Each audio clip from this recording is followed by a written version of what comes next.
Narinig mo na ba ang mga kwento tungkol sa mga multo ng World War II na sinasabing gumagala pa rin sa mga dating battlefield sa Pilipinas gaya ng Leyte at Corregidor?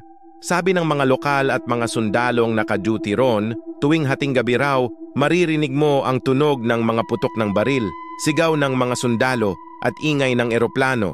Kahit matagal nang tapos ang digmaan, may mga nagkukwento na nakakita sila ng mga aninong naka-uniforme, nagmamartsa sa dilim, tapos biglang naglalaho sa hangin.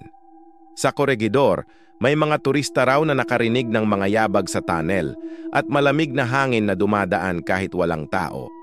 Sa Leyte naman, may mga residente na naniniwalang hindi pa matahimik ang mga kaluluwang nasawi sa labanan. Kaya tuwing All Saints Day, nag-aalay sila ng kandila at dasal sa mga lugar na iyon. Totoo bang mga kaluluwa ng sundalo ang bumabalik o mga alaala lang ng isang madugong nakaraan? Hanggang ngayon, maraming nakakaranas pero walang makapagpaliwanag.